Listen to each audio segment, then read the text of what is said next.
Here we go. Interesting day, interesting time. Orange and blue today. Cecil Lammy, Andrew Mason, and Mace. It almost felt like Thanksgiving today because everyone wanted to get out of there, right? Yeah. Even though tomorrow is the day that they're going to be decamping early, they're Right. rearranging their meeting on Thursday. So what would normally take place after practice Thursday will take place before practice on Friday morning. So Friday is going to be a little bit longer than Thursday was. Yeah. So it's interesting. It was like a whirlwind in the locker room today, man. We talked to a lot of people, and then everybody was gone. So that was interesting, right? That was a little odd. Anyway, what a little Meetings. odd. Yeah, meetings. Meetings. Meetings. Got to get it Meetings done. are a thing. Yes, they are. Can the Broncos stop the run when they're facing the Cleveland Browns, Mace, who will be intent on running the ball? How do the Broncos best do that? How? Good question.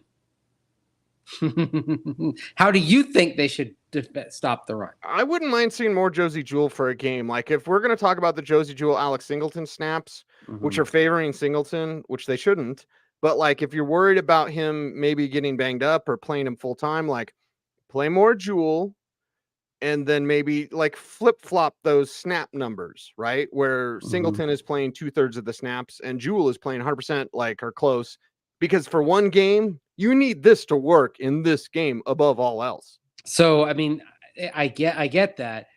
And we've talked about Alex Singleton's missed tackles, that he currently leads the league in missed tackles. I'm just not sure that's entirely it. I mean, I think this is something more of a collective involved with it than just one person. But you're gonna have to fill those gaps, and you've got to get a bit more push from the defensive line. There was a brief moment today where we thought, where's Mike Purcell? But then at practice, but then he came out. He was just a little late getting on the field, right?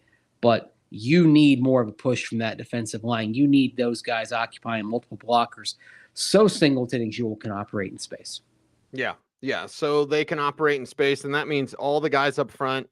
And listen, with Dorian Thompson-Robinson, who you and I appreciate his game, right? He's not some slappy out there. He's a rookie, so he's going to learn.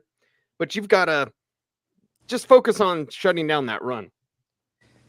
Well, how are they going to beat you, right? They're not going to look. DTR's not going to do it with his arm. At this point, he's not going to beat you, right? It's going to happen on the ground.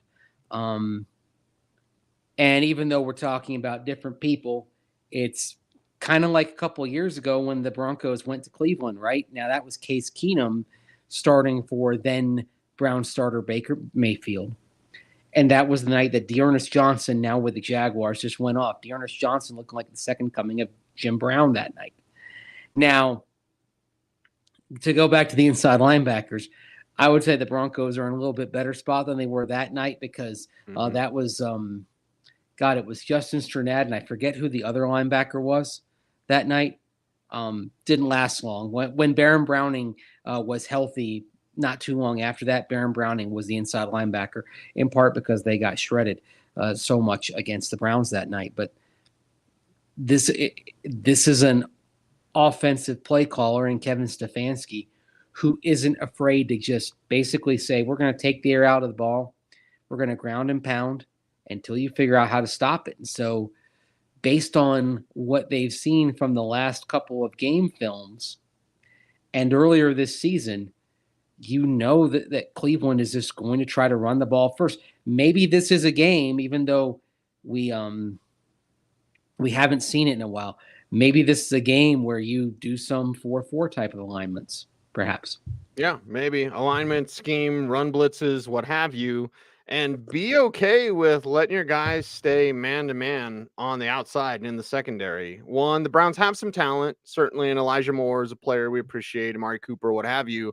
David Njoku, we're talking about their tight ends, but like for me, sell all out. And if DTR beats you, then good luck. DTR beats you. But at the end of the day, it's concentrating on Kareem Hunt, concentrating on Jerome Ford, and making sure that those guys don't gash you in what should be a low scoring game.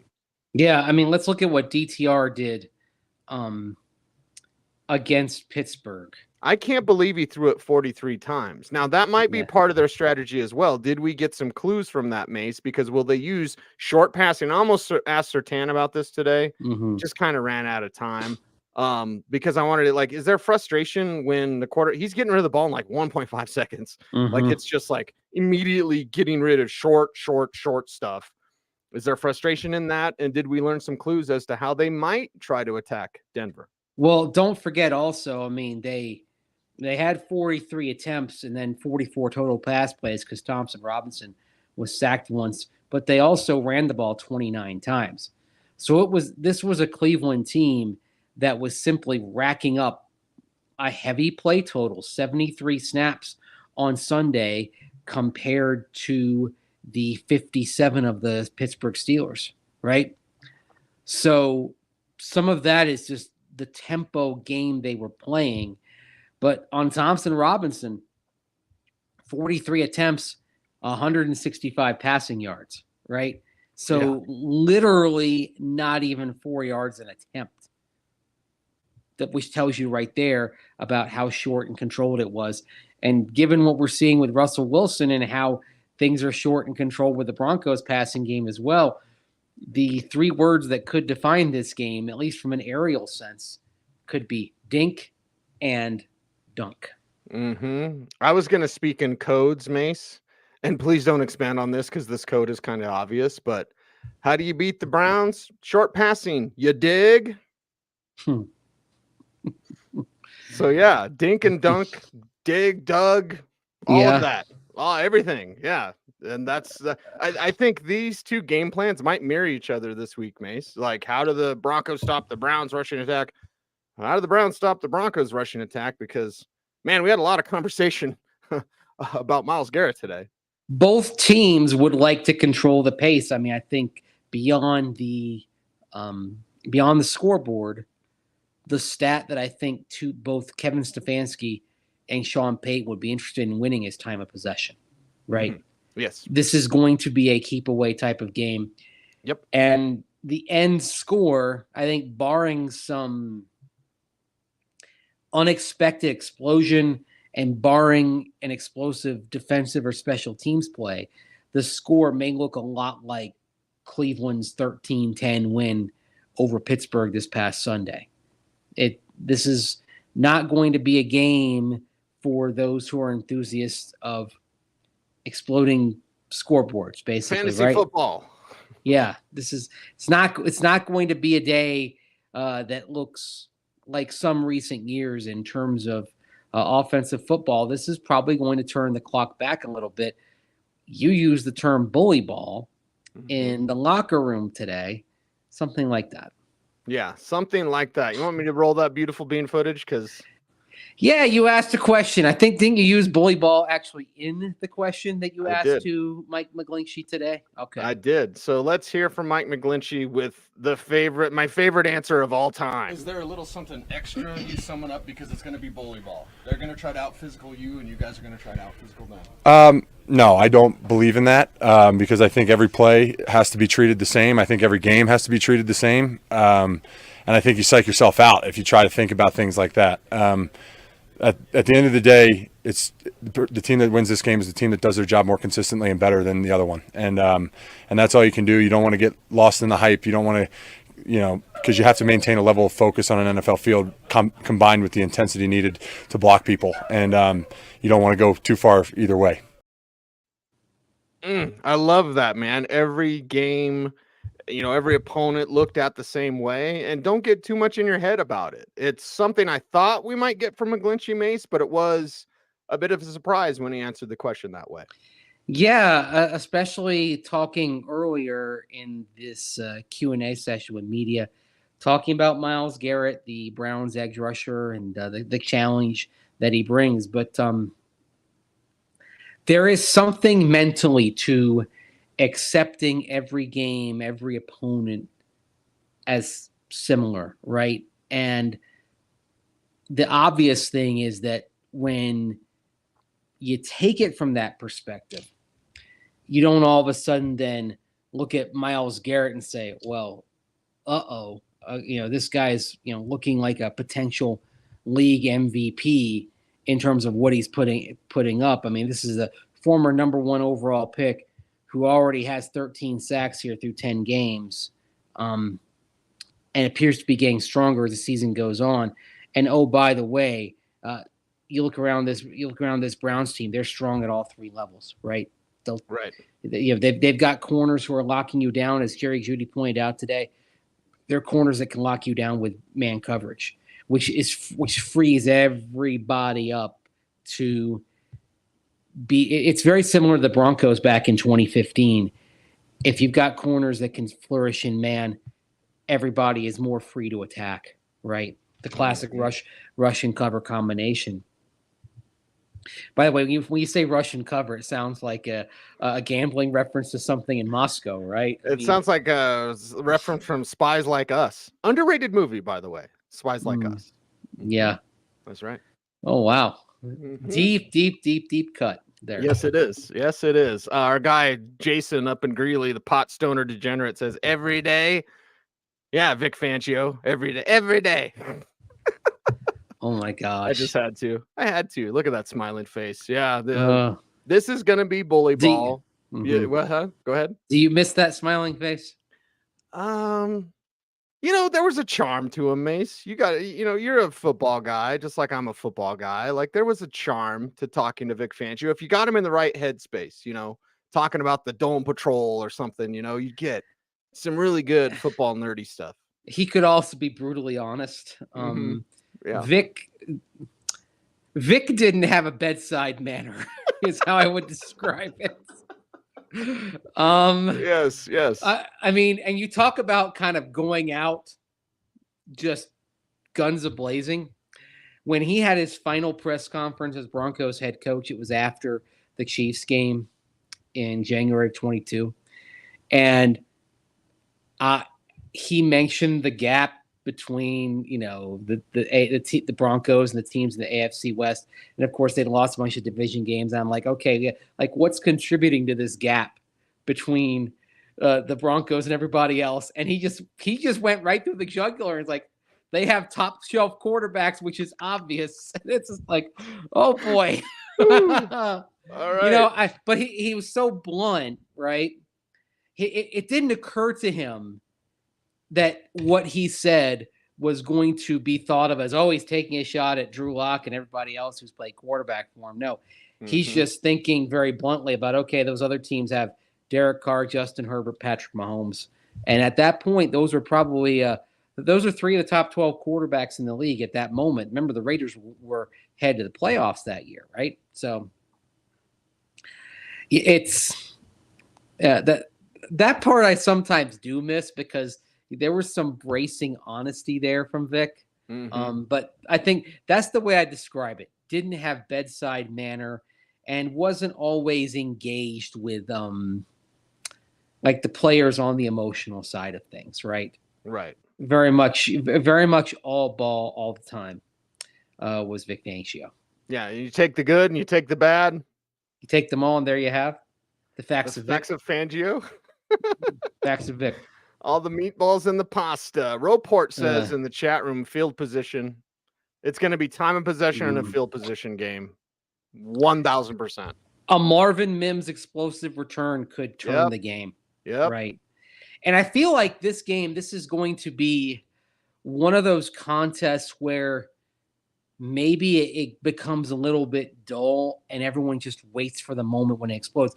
And actually, you look at the Browns-Steelers game, Steelers had one huge play that kept them in it, right? And against a Browns defense that limited them to, 249 yards. So, yeah, Pittsburgh got outgained again, which this is why they fired Matt Canada yesterday. Yeah, Matt Canada is responsible. We'll see if Kenny Pickett can change, but okay, Sean Payton's a better offensive coordinator and offensive mind than Matt Canada by far. Yeah. But Jalen Warren, 74 of those 259 yards on one play. Mm-hmm. That's kind of what I think everyone's going to be waiting for. It's going to be kind of, it's going to be like it's going to be like one of those battles where you get everyone in the trenches and you move inches here and inches there, metaphorically speaking. And then all of a sudden, one shot over the top or one thing breaks, somebody misses a tackle. This might actually be one of those first mistake games, as in who makes the first mistake, who blinks first, then that team is going to be in trouble. And that's where, if you're the Broncos, you sort of like this because if somebody blinks, the most likely candidate is the young quarterback who's making just his third career start. And to this point in his career, Dorian Thompson-Robinson, no touchdown passes, 4 interceptions, passer rating of 42.4, which is barely above just throwing an incompletion on every attempt. Right. So who's going to blink? You say, first big play or first mistake, and I'll say final. Who has the ball in the final possession? It may be one of those type of games. So be on the edge of your seat, low scoring, defensive, hard fought, lots of punts, but it's just a war of attrition. Am I using that correctly? You are using that correctly. Now, first mistake, that could also come on the defensive side as well. And that's where the concern comes in at the safety position, because PJ Locke not practicing today, over on the side field doing rehab work. And so that means we're talking about either Delaren Turner-Yell, or do they go further and just say, let's see what JL Skinner can do.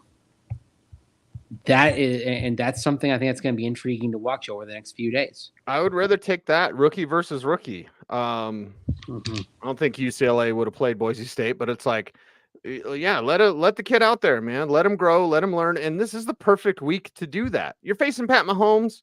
Maybe not the best week to have JL Skinner out there. But as we've said with Delaren Turner-Yell, fine on special teams.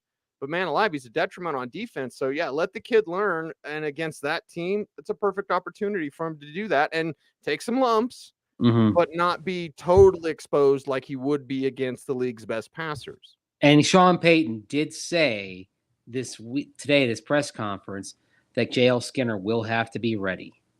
And said that he's played a little bit better over the last month in practice. He's starting to see things a little bit better, read things a bit better.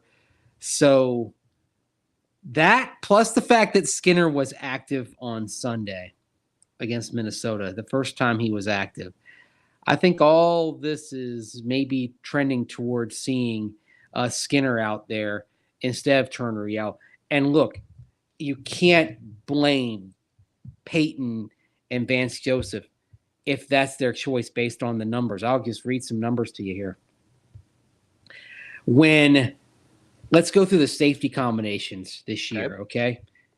In terms of touchdowns allowed, Justin Simmons and PJ Locke together as a safety combination, 1 touchdown every 17 series. It's pretty good, right? Justin Simmons and Kareem Jackson, 1 touchdown every 6.1 series. Okay, that's not bad. Okay, it's about 16% of the drives end in scores and touchdowns. Justin Simmons and Delaren Turner-Yell together, 1 touchdown allowed every 2.2 series. And then it's even worse for Kareem Jackson and Turner-Yell, which includes that 70-point debacle on Miami, 1 touchdown allowed every 1.6 series. So basically, what you're looking at with Delaren Turner-Yell is when he's out there, the Broncos allow a touchdown 56% of the time. When a possession starts, 56% chance that it's going to end in the end zone based on what we've seen from Turner-Yell so far this season. I will use the word that Mike Singletary made up. Can do it.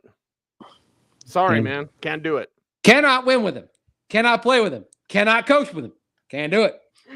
That's like the Dennis Green quote that always gets cut off. You know what I mean? Like, who they thought they were. We let them off the hook. Like, the let them off the hook's the best part. Yeah. The can't win with them, that might be the best part of can't do it. Yeah. Can't do it. Where does that, when we're ranking 2000s coaching press conference rants, I mean, we're talking about Jim Mora, playoffs. We're talking about Herm Edwards. You play to win the game. Hello. Yeah. I haven't said it that way. Yeah. This is a problem that people have with me. It's why no one plays miniature golf with me, because I play to win the game. Yeah. People don't like that. Yeah, a miniature golf or even regular golf sometimes. I'm a competitive son of a you know what. Beep beep. But yeah, if you're keeping score, what are we doing here, right? I mean, the fun is the competition, but you still want to, you want to do your best, right? Right. Yeah. Mm-hmm. You don't want to sandbag it. Anyway.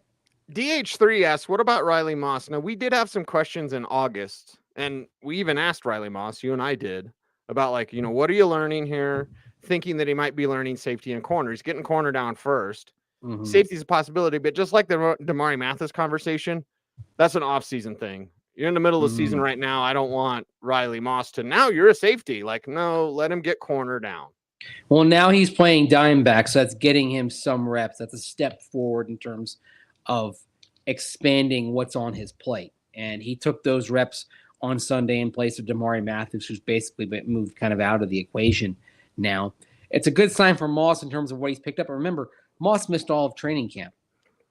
All the preseason. He lost the reps that he would have needed to get ready right now. So that's why we're talking about his progress being delayed at this point. Edward asking a question that a lot of people are asking. A lot of people are fired up about that.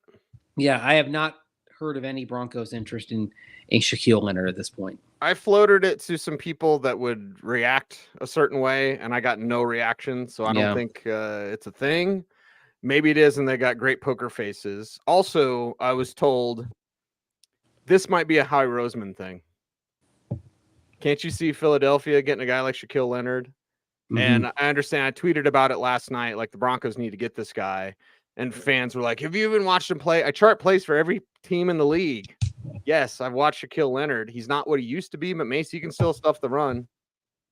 Mm-hmm. And that's why you think, okay, he could help. But now that he passed through waivers, which was expected, right? I didn't think anybody was going to want to claim what was left on that contract. 6.5 mil, something like that. For the rest of this year alone, it was it was north of $6 million as a cap number for the final 7 weeks of the season.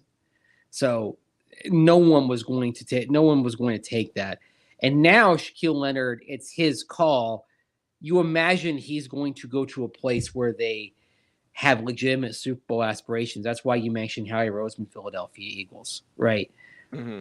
Philadelphia, maybe Detroit even, because they're sitting there at 8-2. I don't know if San Francisco could squeeze him in, but Philadelphia and Detroit are the two that really jump out to me where I'd say, okay, he makes a lot of sense. Maybe even Baltimore as well. What about Nate brings up the Cowboys since they lost Leighton Vander Esch?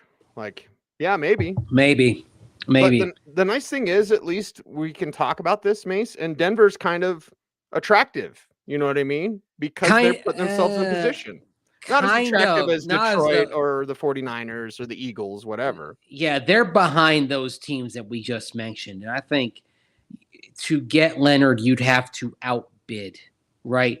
Or maybe have some promise of a guarantee for 2024 that would offer some assurance going into the process. So that I think that's in play as well. But if you're Leonard, I think you're probably thinking in terms of, all right, go somewhere, maybe chase a ring, but get out there, show everybody that you can still play, because he's not the same as he was a couple of years ago.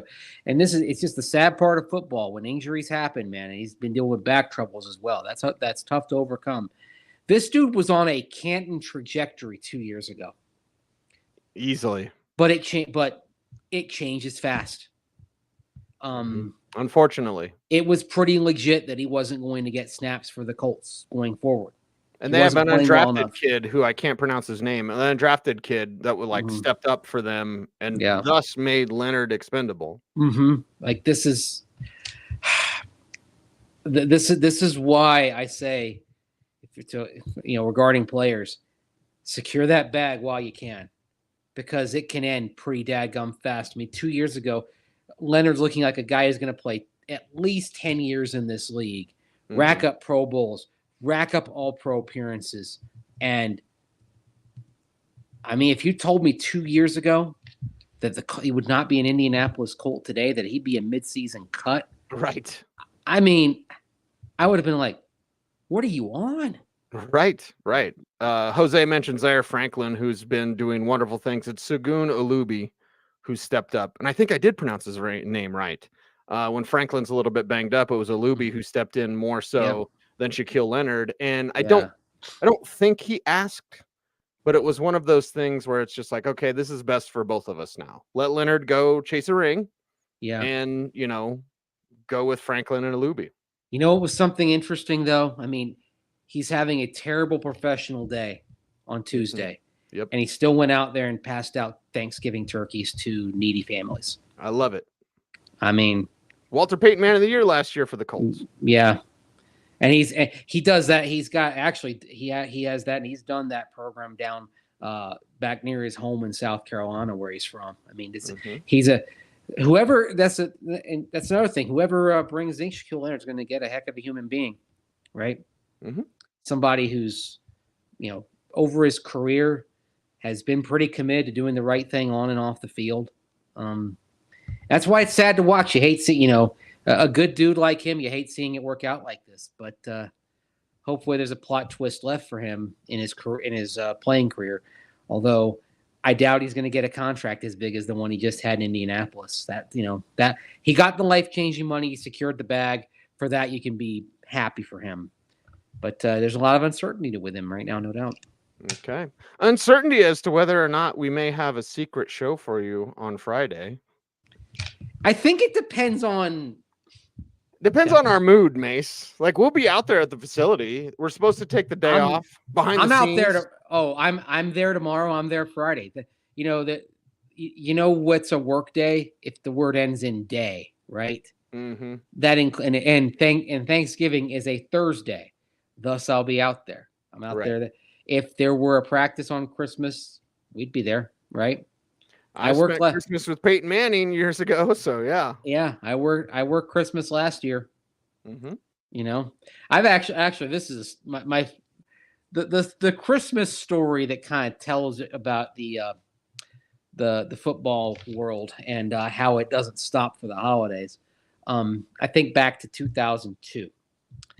Christmas fell on a Wednesday, usually a big day in terms of weekly prep. Mm-hmm. 3 days earlier, the Broncos had lost to the then Oakland Raiders, and Brian Griese had struggled. Mike Shanahan, after that loss, not in the mood to give his players any breaks. Nope, we're on a normal schedule. We're going to come in Christmas morning. Literally, they practice at like 10 o'clock Christmas morning. I kid you not. And before practice, before everything happened, he called Brian Griese into his office and benched him for the final game. He benched him and basically by benching him saying, you're not in this team's future plans, because they cut him a few months later. Right. Like that's what that meant at that point, because he was at a fork in the road contractually. So yeah, Christmas morning, Broncos practice. I remember being out there watching it, and Brian Griese gets told he's benched on Christmas morning. And to his credit, still had his press conference right there in the old Broncos press room that morning. Mm-hmm. But yeah, that's you're a mean one, Mr. Grinch. Shanny Grinch that day. Yeah. Shanny Grinch. It happens. Okay, so we'll keep you in the loop. I know you got a game on Friday, Black Friday game, which I have massive opinions about that. Like, we don't need that, Roger Goodell. Sorry. Take a break. Take a break. You can have too much turkey, right? And football on Thanksgiving is great because it's just on in the background. And if you want to go watch it with your family, you can, but it's on in the background. You spend time with your family. And on Friday, Black Friday shopping, whatever. Who's going to watch the Dolphins kick the crap out of the Jets? Dolphins fans. I mean, Tim Boyle is the starting quarterback for He's the worse Jets. than Zach Wilson. Start Trevor. Start Trevor. Let's talk about Tim Boyle real quick, because I can't believe this guy is a starting quarterback in the NFL. Yeah, it's crazy. I believe his touchdown interception rate in college, it was UConn, and they transferred to Eastern Kentucky, I believe. 12 touchdowns, 26 picks. What? At least Tanner Gentry can make some plays, right? Like at least Aiden O'Connell or whoever. Like we're watching Tim Boyle. We're going to watch Tim Boyle run a Nathaniel Hackett offense. By the way, The Tim Boyle of OCs. The last 18 games for which Nathaniel Hackett has called plays, 10 for the Jets, 8 for the Broncos. 15 of them had 1 or 0 touchdowns from the offensive side. Okay. And Hackett gets up there at his press conference today out there in New Jersey and did you see this quote? I mean, we're talking about first class word salad. Okay. Here's the quote from Nathaniel Hackett today, asked about stats, including, I'm sure he saw the stats I keep putting out there, including the one that went viral, on the Monday the Broncos played the Bills. Quote, when it comes to stats, there's so many different ways to look at numbers. Good, bad. There are people throughout this league that have been very, very good. There are those that are not as good. That fluctuates. There are so many things that change. That's why this game is so great. So many different things that change. Personnel, situations, so many different things, unquote. I mean, that's one of the dumbest things I've ever read since some politician referred to a body of water and said big water, ocean water. I mean, this is just stupid. Not naming any names. All we need is Nathaniel Hackett to go Howard Dean. I'll name a name. Yeah. Right. Let's get that. Okay. That seems like people have got bent out of shape about that 19 years ago. That seems so tame, right? Yeah, he had a little back then it wasn't tame. Back then it was know. Oh my God, he's like so hyper. He might actually win doing stuff like that now. Yeah. Oh God. Anyway. Are we done? We wrap for today? I think that's a good place to end this thing on. Yeah. Oh boy. Yeah. All right. He's Mace. I'm Cease. OBT is a BFD. We'll probably see Friday. Yeah. Probably. I think we're gonna have some things to say on Friday. We're too. We gotta get down on Friday. Everybody's looking forward to this week, to the weekend, right? That's correct. Everyone have a safe and happy Thanksgiving, Mace. I'm thankful for you. Thankful for you too. For James Merrillat and Denver Sports and our audience. Thankful for everybody who watches this show, who rides with us. Thank you very much. You make this possible for me to sit here in front of some memorabilia and talk shop here, and really appreciate that. So happy Thanksgiving to you. All right. He's Mace. I'm Cease. Everyone out there, thanks for watching. Stay tuned. And would you please stay frosty,